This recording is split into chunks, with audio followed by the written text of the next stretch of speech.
আসসালামু আলাইকুম। সবাইকে স্বাগত জানাচ্ছি গ্লোবাল ভিউজে। আপনাদের সঙ্গে আছি আমি সুরভি দিবা। মার্কিন প্রেসিডেন্ট ডোনাল্ড ট্রাম্প ইরানের বিরুদ্ধে নজিরবিহীন অর্থনৈতিক অভিযান শুরুর ঘোষণা দিয়েছেন। বুধবার সামাজিক যোগাযোগ মাধ্যমে তিনি বলেন, ইরানকে বিচ্ছিন্ন করতে সবচেয়ে কঠোর অর্থনৈতিক অভিযান চালানো হবে। একই সঙ্গে ইরানের সঙ্গে ব্যবসা বা লেনদেনে যুক্ত যে কোনো দেশের আর্থিক প্রতিষ্ঠান, ব্যবসা, বিমানবন্দর কিংবা সরকারি সংস্থাকেও তীব্র অর্থনৈতিক পরিণতি ভোগ করতে হবে বলে হুঁশিয়ারি দেন ট্রাম্প। তবে কোন দেশ কী ধরনের শাস্তির মুখে পড়বে তা নির্দিষ্ট করে জানাননি তিনি। এর আগে মার্কিন অর্থমন্ত্রী স্কট বেসেন্টও ইরানের ওপর নজিরবিহীন অর্থনৈতিক বিচ্ছিন্নতা আরোপের কথা বলেছিলেন। এদিকে যুদ্ধ প্রায় 6 মাসে পৌঁছলেও কূটনৈতিক সমাধানের কোনো স্পষ্ট পথ দেখা যাচ্ছে না। ক্ষেপণাস্ত্র হামলায় সাময়িক বিরতি থাকলেও হরমুজ প্রণালী দিয়ে জাহাজ চলাচলে ইরানের কার্যকর অবরোধ অব্যাহত রয়েছে। সাম্প্রতিক সময়ে দুই পক্ষের মধ্যে বার্তা আদান প্রদান হলেও ট্রাম্প মঙ্গলবার আলোচনার সম্ভাবনা নাকচ করেন। ইরানের পররাষ্ট্রমন্ত্রী আব্বাস আরাকচি মার্কিন প্রেসিডেন্ট ডোনাল্ড ট্রাম্পের ঘোষিত নতুন নিষেধাজ্ঞা অভিযানকে যুক্তরাষ্ট্রের অভ্যন্তরীণ সংকট থেকে দৃষ্টি সরানোর কৌশল হিসেবে আখ্যায়িত করেছেন। তিনি সতর্ক করে বলেন, ট্রাম্পের কথিত ইকোনমি ডে ওয়াশিংটনের জন্য আরও একটি পরাজয় ডেকে আনবে। ইরান ও যুক্তরাষ্ট্রের মধ্যে নতুন কোনো সমঝোতা না হওয়ায় বুধবার ট্রাম্প তেহরানের বিরুদ্ধে নজিরবিহীন চাপ প্রয়োগকারী অর্থনৈতিক অভিযান শুরুর ঘোষণা দেন। একই সঙ্গে তিনি সতর্ক করেন, যেসব দেশ ইরানকে অর্থনৈতিকভাবে সহায়তা বা বাঁচার পথ করে দেবে তাদেরও কঠোর আর্থিক প্রতিশোধের মুখে পড়তে হবে। এর আগে ট্রাম্প জানিয়েছিলেন, কোনো এক পর্যায়ে ওয়াশিংটন আবারও তেহরানের সঙ্গে আলোচনায় বসতে পারে। তার দাবি, যুক্তরাষ্ট্রের প্রধান লক্ষ্য হল ইরানকে পারমাণবিক অস্ত্র অর্জন থেকে বিরত রাখা। এদিকে ইরানের পার্লামেন্ট স্পিকার মোহাম্মদ বাকের গালিবাফ বলেছেন, মধ্যপ্রাচ্য থেকে সম্মানজনকভাবে বেরিয়ে যাওয়ার পথ খুঁজছে যুক্তরাষ্ট্র। একই সঙ্গে ওয়াশিংটন অঞ্চলটিতে একটি নতুন আঞ্চলিক ব্যবস্থা প্রতিষ্ঠার চেষ্টা করছে বলেও মন্তব্য করেন তিনি। ফলে নিষেধাজ্ঞা ও সম্ভাব্য আলোচনাকে ঘিরে দুই দেশের উত্তেজনা নতুন মাত্রা পেয়েছে। ইরানের উপপররাষ্ট্রমন্ত্রী কাজেম গরিবাবাদি দাবি করেছেন, সামরিক যুদ্ধে কাঙ্ক্ষিত ফল না পেয়ে যুক্তরাষ্ট্র এখন মিত্রদের সহায়তা চাইছে এবং অর্থনৈতিক যুদ্ধকে পরবর্তী কৌশল হিসেবে ব্যবহার করছে।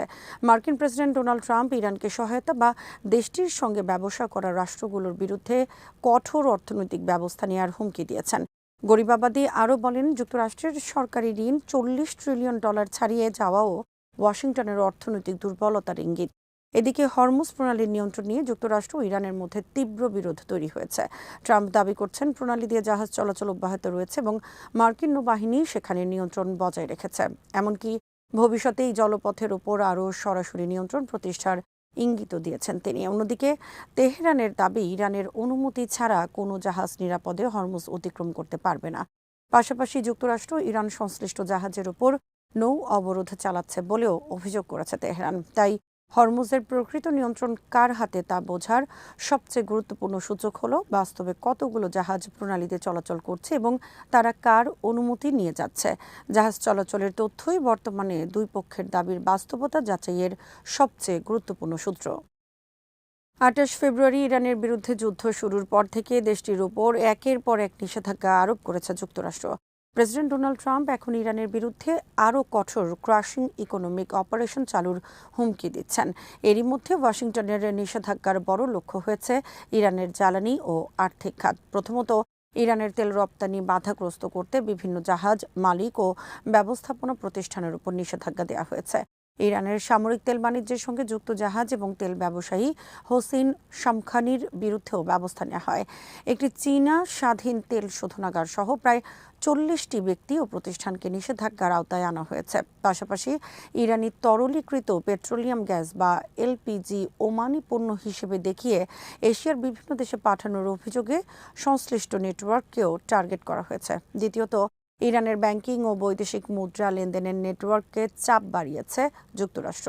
নিষেধাজ্ঞার আওতায় থাকা অর্থ পাচারকারী বাবাক জানজানির ব্যবসায়িক নেটওয়ার্কের 9টি প্রতিষ্ঠান ও 4 ব্যক্তিকে টার্গেট করা হয়েছে। ইরানের অর্থদাতা আলী আনসারি এবং আরও 13 ব্যক্তি ও প্রতিষ্ঠানের বিরুদ্ধেও ব্যবস্থা নেওয়া হয়েছে। ক্রিপ্টোকারেন্সির মাধ্যমে নিষেধাজ্ঞা এড়ানোর অভিযোগে ইরানের বৃহত্তম ক্রিপ্টো এক্সচেঞ্জ নোবিটেক্সকেও নিষিদ্ধ করেছে ওয়াশিংটন। তৃতীয়ত, ইরানের অস্ত্র সংগ্রহ ও ড্রোন মিসাইল কর্মসূচির বিরুদ্ধে নিষেধাজ্ঞা দেওয়া হয়েছে। চীন, হংকং, তুরস্ক ও সংযুক্ত আরব আমিরাত ভিত্তিক বিভিন্ন ব্যক্তি ও প্রতিষ্ঠানকে এ তালিকায় রাখা হয়েছে। এছাড়া ইরান সমর্থিত ইরাকি মিলিশিয়ার 7 জন শীর্ষ কমান্ডারের বিরুদ্ধেও নিষেধাজ্ঞা আরোপ করেছে যুক্তরাষ্ট্র। তবে ইরানের উপর মার্কিন নিষেধাজ্ঞা নতুন নয়। 1979 সালের ইসলামী বিপ্লবের পর থেকেই দেশটি দীর্ঘদিন ধরে বিভিন্ন মার্কিন নিষেধাজ্ঞার মুখে রয়েছে। ইরানের পররাষ্ট্রমন্ত্রী সৈয়দ আব্বাস আরাকচি বলেছেন, যুক্তরাষ্ট্রের ঘোষিত তথাকথিত ইকোনমিক ডি-ডে মূলত দেশটির নিজের গভীর অর্থনৈতিক সংকট থেকে বিশ্বের দৃষ্টি সরানোর একটি প্রচেষ্টা। বৃহস্পতিবার সামাজিক যোগাযোগ মাধ্যম এক্সে দেয়া এক পোস্টে তিনি বলেন, নজিরবিহীন মার্কিন ঋণ এবং ঋণের সুদ পরিশোধের ক্রমবর্ধমান ব্যয়ই বর্তমানে ওয়াশিংটনের বড় সংকট। আরাকচি সতর্ক করে বলেন, ব্যর্থ মার্কিন নীতিগুলো অব্যাহত রাখলে দেশটির অর্থনৈতিক দুরবস্থা আরও বাড়বে এবং ইরানের প্রতি শত্রুতা তীব্র হবে। তার দাবি, যুক্তরাষ্ট্রের অর্থনৈতিক চাপ ও নিষেধাজ্ঞার নীতি শুধু ইরানের জন্য নয়, বরং বিশ্ব অর্থনীতি ও বিভিন্ন দেশের সার্বভৌমত্বের জন্য হুমকি তৈরি করছে। নিজের পোস্টের সঙ্গে আরাকচি যুক্তরাষ্ট্রের জাতীয় ঋণের দ্রুত বৃদ্ধির বিভিন্ন প্রতিবেদন ও গ্রাফিক প্রকাশ করেন। এসব প্রতিবেদনে বলা হয়েছে, মার্কিন সরকারের মোট ঋণ $40 ট্রিলিয়ন ছাড়িয়েছে। এক বছরে ঋণ বেড়েছে প্রায় $2.9 ট্রিলিয়ন বা 7.8%। আরাকচির ভাষায়, যুক্তরাষ্ট্রের তথাকথিত ইকোনমিক ডি-ডে আসলে ওয়াশিংটনের অভ্যন্তরীণ ঋণ ও অর্থনৈতিক সমস্যার দিক থেকে মনোযোগ সরানোর কৌশল। তিনি বলেন, একই নীতিতে আরও জোর দিলে যুক্তরাষ্ট্রের জন্য পরাজয় ও ইরানিদের আরও গভীর বিরোধিতাই ডেকে আনবে। যুক্তরাষ্ট্রের মোট সরকারি ঋণ প্রথমবারের মতো $40 ট্রিলিয়ন ছাড়িয়েছে। এতে দেশটির রাজস্বের তুলনায় সরকারি ব্যয় দ্রুত বাড়ায় সম্ভাব্য আর্থিক সংকট নিয়ে উদ্বেগ তৈরি হয়েছে। ট্রেজারি বিভাগের তথ্য অনুযায়ী 2017 সালের জানুয়ারিতে ডোনাল্ড ট্রাম্প প্রথমবার প্রেসিডেন্ট হিসেবে দায়িত্ব নেওয়ার সময় যুক্তরাষ্ট্রের ঋণ ছিল $19.95 ট্রিলিয়ন। এরপর তা দ্বিগুণেরও বেশি হয়েছে। কোভিড-19 মহামারীর সময় 2 বছরে এই ঋণ বৃদ্ধির প্রায় 1/3 যোগ হয়। মহামারী মোকাবেলায় ট্রাম্প ও পরবর্তী প্রেসিডেন্ট জো বাইডেনের প্রশাসন ব্যাপক ঋণ নেয়। 2025 সালের জানুয়ারিতে দ্বিতীয় মেয়াদে ট্রাম্প ক্ষমতায় ফেরার পর ঋণ বেড়েছে আরও $3.8 ট্রিলিয়ন। বাইডেনের মেয়াদে ঋণ বেড়েছিল $8.4 ট্রিলিয়ন। বিশেষজ্ঞদের মতে, সামাজিক নিরাপত্তা, মেডিকেয়ার সহ বিভিন্ন খাতে ব্যয় দ্রুত বাড়ছে। জুলাই মাসে যুক্তরাষ্ট্রের বাজেট ঘাটতি দাঁড়িয়েছে $432 বিলিয়ন। 2026 অর্থ বছরের প্রথম 10 মাসেই ঘাটতি আগের পুরো অর্থ বছরের ঘাটতিকে ছাড়িয়ে গেছে। $40 ট্রিলিয়ন ঋণ মাথাপিছু প্রায় $1,17,000 এবং পরিবার প্রতি প্রায় $2,97,000 সমান। পাকিস্তানের সাবেক প্রধানমন্ত্রী ইমরান খানকে 2 দিনের মধ্যে আদিয়ালা কারাগার থেকে শিফা ইন্টারন্যাশনাল হাসপাতালে নেওয়ার নির্দেশ দিয়েছেন দেশটির সুপ্রিম কোর্ট। গত মঙ্গলবার সুপ্রিম কোর্টের এই আদেশে দেশটির রাজনৈতিক ও আইনাঙ্গনের অনেকে বিস্মিত হয়েছেন। এর ফলে রাজনৈতিক অঙ্গন থেকে প্রায় 3 বছর বিচ্ছিন্ন থাকার পর পাকিস্তান তেহরিক ইনসাফের জন্য রাজনৈতিক পরিসর তৈরির ইঙ্গিত মিলছে কিনা তা নিয়ে বিতর্ক শুরু হয়েছে। রাজনৈতিক ও আইন বিষয়ক কয়েকজন বিশ্লেষক মনে করেন, ইমরান খানের সঙ্গে কোনো ধরনের সমঝোতার সম্ভাবনা উড়িয়ে দেওয়া যায় না। তাদের মতে, বর্তমান রাজনৈতিক পরিস্থিতিতে অন্যথায় এমন আদেশ দেওয়ার কারণ ব্যাখ্যা করা কঠিন। উদ্ভূত পরিস্থিতিতে নতুন জল্পনা শুরু হয়েছে। ইমরান খান নতুন প্রদেশ গঠন ও নির্দিষ্ট সময়ের জন্য জাতীয় সরকার গঠনের মতো কোনো প্রস্তাব মেনে নিতে পারেন কিনা তা নিয়ে আলোচনা হচ্ছে। ক্ষমতাসীন পাকিস্তান মুসলিম লীগ নওয়াজ সুপ্রিম কোর্টের আদেশের ঘটনায় কিছুটা বিভ্রান্ত বলে মনে হচ্ছে। দলটির কয়েকজন জ্যেষ্ঠ নেতা এই আদেশের বৈধতা নিয়ে প্রশ্ন তুলেছেন। সাবেক প্রধানমন্ত্রী নওয়াজ শরীফের ঘনিষ্ঠ সহযোগী ও PMLN সিনেটর নাসির বাট এই ঘটনাকে নওয়াজের বিরুদ্ধে ষড়যন্ত্র বলে অভিহিত করেছেন। এই ঘটনায় দৃশ্যত ক্ষুব্ধ বাট মনে করছেন, শেষ পর্যন্ত ইমরান খানকে হাসপাতাল থেকে তার বাড়িতে নিয়ে যাওয়া হবে। আইনমন্ত্রী আজম নাজির তারার জানিয়েছেন, সুপ্রিম কোর্টের আদেশের বিরুদ্ধে ফেডারেল সরকার রিভিউ আবেদন করবে।